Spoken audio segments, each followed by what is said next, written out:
एक बार फिर से पीला पड़ गया है नीले पे भारी।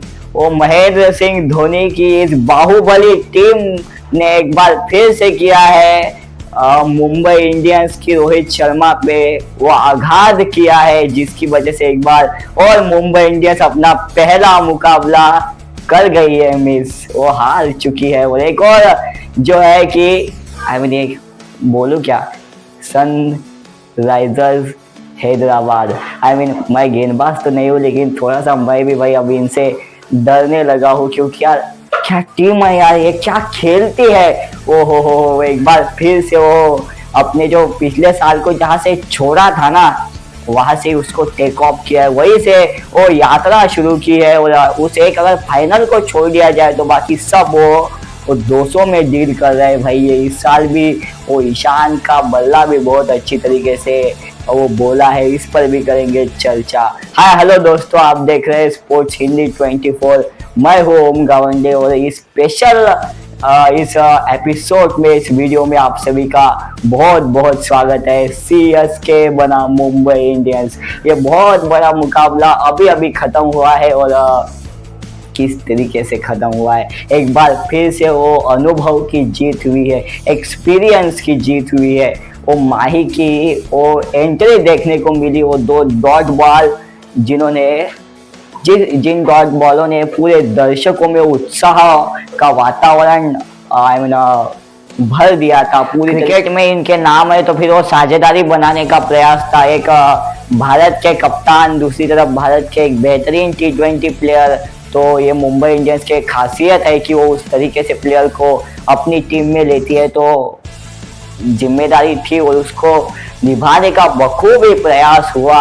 और अंत तक 90 तक, शायद 95 तक पहुंच गई थी साझेदारी। ऐसा लगने लगा था कि 3 विकेट का जो नुकसान हुआ है उसको मतलब सही हद तक भरपाई कर लिए। लेकिन ये माही है भाई, शेर अभी बूढ़ा नहीं हुआ है। अगर बूढ़ा हुआ है तो भी क्या, वो बेहतरीन गेंद थी लूर की, जो बड़ा शॉट खेलना चाहते थे सूर्या, भूल गए थे कि पीछे उनका बाप खड़ा है। माही ने वो बेहतरीन तरीके से उस ग्लब बॉल किया और जल्द से जल्द उस गेंद को स्टंप में लगाया। ऐसा प्रतीत ही नहीं हुआ कि वो क्लीन स्टंपिंग हुए हैं, ऐसा लगा कि क्लीन बोल्ड ही हुए हैं। और वो माही का एक बार फिर से वो देखने को मिला पुराना रूप, वो बहुत ही बढ़िया तरीके से दर्शकों का तो जो टिकट, जो पैसा वसूल मैच जिसको कहते हैं, वो हो गया।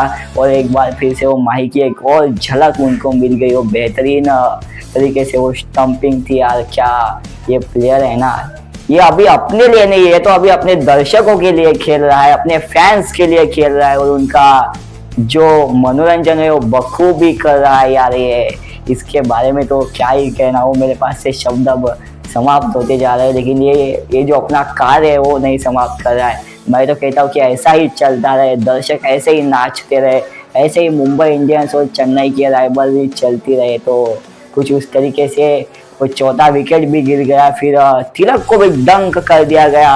अंत में दीपक चहर थोड़ा सा वो बारिक को आगे बढ़ाने का प्रयास करते हैं बेहतरीन तरीके से। 28 वो 32-28 रन वो बना देते हैं और अंत तक मुंबई इंडियंस पहुंच जाती है 8 विकेट खोकर 155 तक। अभी 155 बन गए भैया, क्या इसको वो रोकना या फिर इसको बचाना क्या संभव है? आपके पास जसप्रीत बुमराह नहीं है तो रोहित शर्मा को कहते हैं कि एक बार फिर से यार आपने बल्लेबाजी में कोई काम नहीं किया, अभी फील्ड में भी आज तो आपकी जरूरत नहीं है। और इनफैक्ट डालने के लिए कोई तो चाहिए। रोहित शर्मा बाहर चले गए, अब उनकी जगह पे वो एक उभरता हुआ सितारा जिसने अब तक वो स्टेट लेवल के क्रिकेट में भी अभी तक अपना कदम नहीं रखा था। वो गली क्रिकेट में इन्हें खेलते हुए मुंबई इंडियंस की किसी कोचिंग स्टाफ ने देख लिया और उठा लिया वहीं से कि इसे खिलाएंगे भाई हम अपनी टीम में। और पहले ही मैच में वो इनफैक्ट डालने के लिए बुला लिया गया और बखूबी इनफैक्ट डाला। यार इसने क्या बंदा है भाई ये, वो बहुत बढ़िया तरीके से ये मतलब भारत का स्पिन का भविष्य वो मुझे नजर आ रहा था। तो बल्लेबाजी करने के लिए चेन्नई सुपर किंग्स उतरी तो थोड़ा सा मेरे को वो लगा कि क्या यहाँ पर ऋतुराज चाहिए थे लेकिन नहीं आए। रचित रविंद्र के साथ आपको राहुल त्रिपाठी मिल जाते हैं। राहुल त्रिपाठी वो मतलब वो प्रयास करते हैं खेलने का, लेकिन दीपक एक बार फिर से चमका है। वो पहली बार ऐसा हुआ कि चेन्नई किसी प्लेयर के पीछे भागी थी, लेकिन उसे वो मिला नहीं और उसी प्लेयर ने उस टीम पे बहुत बड़े मतलब घाव पहुंचाए थे। पहले तो बल्लेबाजी में वो 2-3 छक्के यार क्या लंबे लंबे लगाए थे, कुछ चौके, आई मीन प्रॉपर बैटर लग रहा था ये बंदा। तो कुछ उस तरीके से इन्होंने खेला और पहली मतलब आई मीन दूसरा ओवर था, वो बाउंसर डाला, ग्लव पे लगा और पीछे दस्ताने थे कीपर के और पकड़ लिया गया वो कैच। पहली सफलता दीपक चहल को अपने होम ग्राउंड पे मिल गई थी, जहाँ पे वो पिछले साल वो आई पिछला उनका होम ग्राउंड था, तो वहाँ पे मिल गई थी। बहुत सारा अनुभव इस ग्राउंड पे इन्हें, तो उसका बखूबी फायदा मिला उन्हें और पहली सफलता। लेकिन उसके बाद वो मैं क्यों कह रहा था कि ये नहीं चाहिए था राहुल त्रिपाठी इधर, वो आ गए थे एक बार फिर से ऋतुराज गायकवाड़, आना ही पड़ा उनको। ऐसा लगा कि ओपनिंग के लिए ही आए हैं और क्या शुरुआत की है इन्होंने। ओहो, अगर टाटा आईपीएल की शुरुआत हो तो ऐसी हो, वो बंदा बेहतरीन तरीके से चौका छक्का, चाहे वो ट्रेंट बोल्ट हो या फिर वो नया गेंदबाज आया था राजू कुछ तो नाम था, उनको भी वो अनएक्सपीरियंस की वजह से उनको भी पिटवा दिया। और ट्रेंट बोल्ट, उसके बाद दीपक चहल को भी थोड़ा सा वो आड़े हाथों लिया, क्योंकि भाई तुम मेरे ही तो अंडर में खेल रहे थे ना पिछले साल, मैं ही तो तुम्हें फील्ड पे लगा रहा था, मैं ही तुम्हें गेंदबाजी दे रहा था, अब मेरे ही अगेंस्ट आ गए तो खा लो थोड़ा सा मार। तो कुछ उस तरीके से वो खेले। लेकिन विघ्नेश पुथुल जो है ना, वो थोड़ा सा बंदा अलग ही है।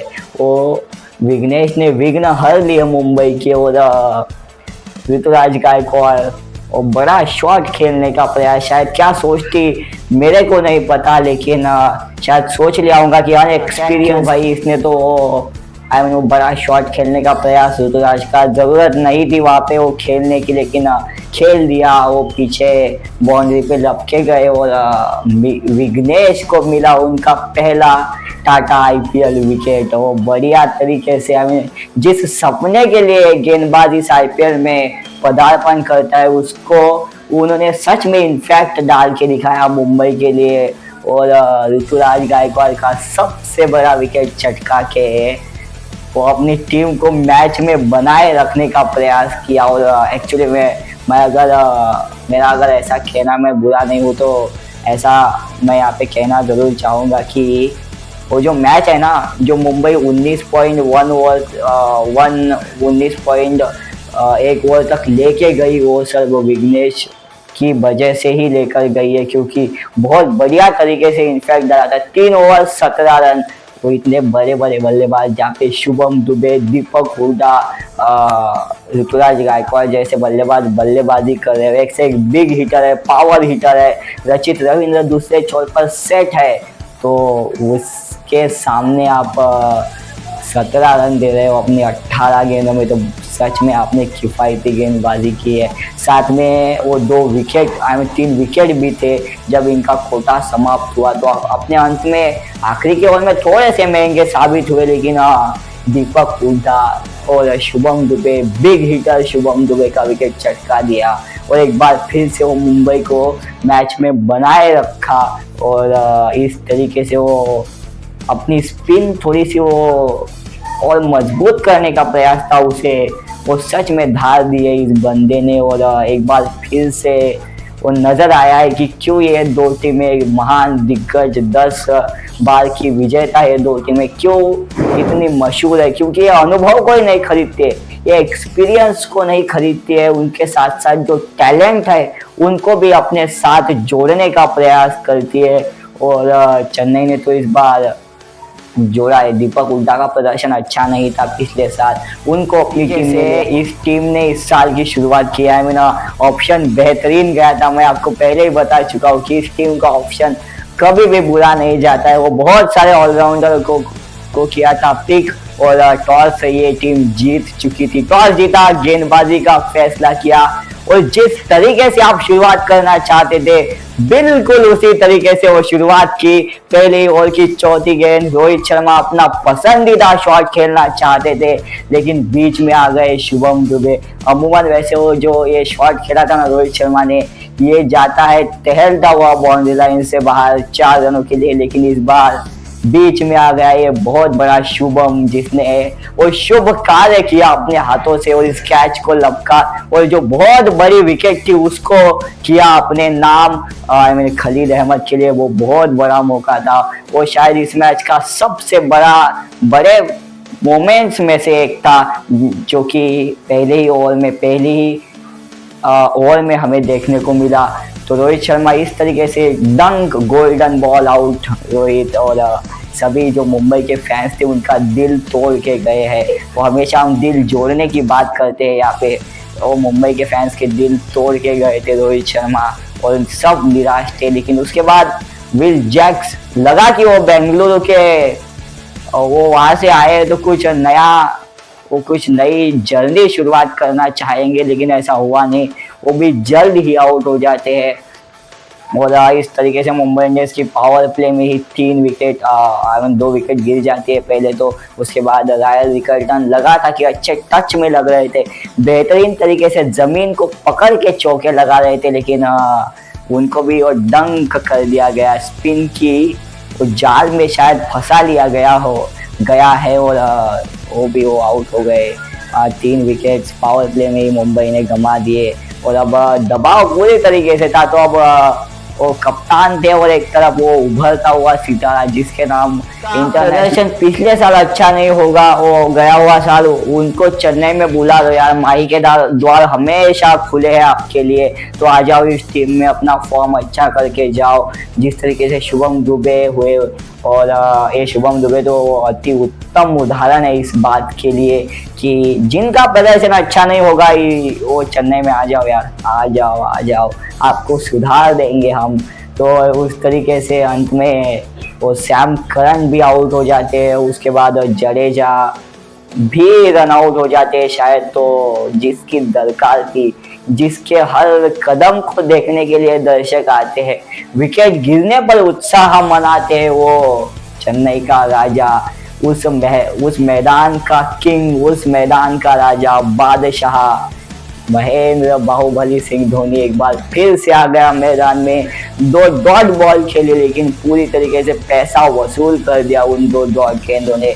रन तो नहीं मिला लेकिन पैसा तो वसूल हो गया ना, विषय खत्म हो गया यार, तो पैसा वसूल हो गया था। और अंत में आके वो पहली ही गेंद थी 20वें ओवर की, एक बढ़िया सा छक्का लगा देते और जिता देते हैं मैच। और इस तरीके से इस राइवलरी में इस बार हुई है चेन्नई की जीत। और एक इंटरेस्टिंग है कि पिछले जो 3 मुकाबले खेले गए वो तीनों ही चेन्नई ने जीते, चाहे वो वानखेड़े हो या फिर चेकॉप, ये इनका दबदबा है भाई, ये वो अनुभव की पावर है, ये माही की वो विजयी यात्रा है। जब तक ये रिटायर नहीं होगा तब तक ये चलती रहेगी, ये गाड़ी दौड़ती रहेगी, इसे रोकना किसी भी कप्तान के लिए वो असंभव सा था। एक टीम रोक सकती है वो है मुंबई, लेकिन अब वो भी शायद उनके सामने फीकी पड़ने लगी है। तो क्या वो चेन्नई की विजय यात्रा जा रही है फाइनल लेके, ये होगा एक बड़ा सवाल। अपने कमेंट्स जरूर दीजिएगा इस पर, आपके कमेंट्स का करते हैं हम इंतजार, क्योंकि बहुत मेहनत लगती है यार इसको बनाने में।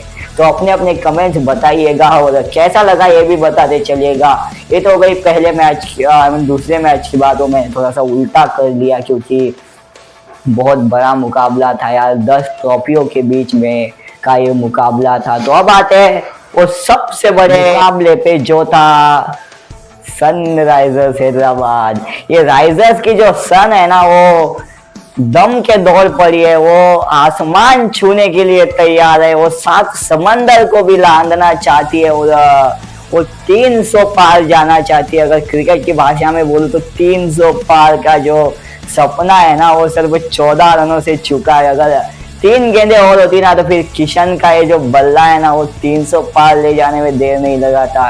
वो सनराइजर्स हैदराबाद जब से कंगारुओं के हाथों में इन्होंने अपनी वो शहनशाहियात सौंपी है तब से ये टीम धमाल मचा रही है, कमाल कर रही है। पिछले साल भी है वो बरसी थी, गरजी थी और गेंदबाज तो कह रहे थे यार मुझे कहीं तो छुपा लो यार, कहीं तो यहाँ से कैसे निकलूं, यही वो बात कर रहे थे गेंदबाज। सोच रहे थे मन में कि छुपा लो यार कहीं तो वहां से निकलने का प्रयास था और कुछ उसी तरीके से इस साल भी रहा है। और सनराइजर्स हैदराबाद एक बार फिर से 200 पार चली जाती है, एक बड़ा सा टोटल, एक बड़ा सा पहाड़ खड़ा कर देती है, जिसमें ट्रेविस टुल्ला की एक बेहतरीन बारी जो कि आईपीएल के लिए मशहूर है पिछले साल से, जब से कंगारों के हाथों में सौंपे इन्होंने अपनी शहनशाही, तब से टीम धमाल कर रही है, कमाल कर रही है और दुनिया को बता रही है कि T20 क्रिकेट किस तरीके से खेला जाता है। इधर आके देखो भाई, भारत में T20 क्रिकेट इस तरीके से खेला जाता है, तो वो बताने का एक प्रयास कर रही है। और ईशान किशन एक्चुअली क्या बंदा है यार ये, मतलब बीसीसीआई की नहीं सुनता, ये अपने बल्ले से सबको सुनाता है। और बीसीसीआई ने इनको निकाल दिया है अपने इंडिया से, मतलब टीम से में नहीं है ये, लेकिन ये इनके लिए वो बहुत बुरा समय है यार। बीसीसीआई अपनी सबसे बड़ा क्रिकेट बोर्ड है, उनका थोड़ा सा सुना करो यार, किशन तो फायदे में रहोगे।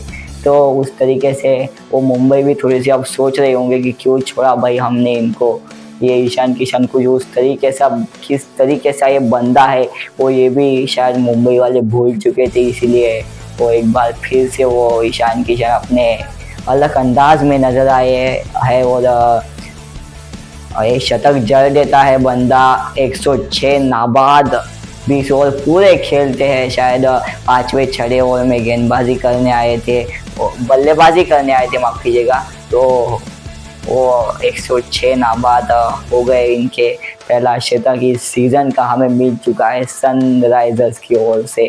तो एक 286 का टारगेट था, 286 जब चेस करने आए तब वो थोड़ा सा विकेट 3 पहले ही चले गए, 2 पहले ही चले गए थे, उसके बाद तीसरा भी चला जाता है। ध्रुव जुरैल और वो इनफैक्ट प्लेयर के रूप में जो आए थे संजू सैमसन, वो थोड़ा सा भागीदारी करने का प्रयास करते हैं, 240-42 तक ले जाते हैं टीम को, लेकिन एक पर्याप्त नहीं था, ये प्राप्त नहीं था इस टीम के लिए जो कि जीत सके। वो शुरुआत यशस्वी से बहुत ही बढ़िया चाहिए था, नितेश राणा का थोड़ा सा योगदान चाहिए था, कप्तान भी 4 पर चले गए थे वापस, तो जीतना थोड़ा सा मुश्किल था। फिर भी स्ट्रगलिंग करते करते वो अपने इनफैक्ट प्लेयर के बलबूते पर यहाँ तक पहुंची 242 तक। और एक बार फिर से ध्रुव जुरैल ने बता दिया कि क्यों राजस्थान इन पे इतना दाव खेलती है। तो एक बार फिर से वो 44 रनों से जीत गई है कंगारू वाली सनराइजर्स हैदराबाद। एक बार फिर से वो Ishan Kishan man of the match और जीत गई है। 2 पॉइंट्स मिल गए हैं सनराइजर्स हैदराबाद को। चेन्नई सुपर किंग्स के खाते में 2 पॉइंट है और इस समय 1 नंबर पर है सनराइजर्स हैदराबाद। तो बहुत ही बढ़िया सीजन इनके लिए भी ये होने वाला है, इंटरेस्टिंग होने वाला है। तो बस आज के लिए मेरे पास इतना ही है। मिलूंगा पंजाब जीतने के बाद या फिर लखनऊ जीतने के बाद। तब तक के लिए देखते रहिए स्पोर्ट्स न्यूज़ हिंदी 24।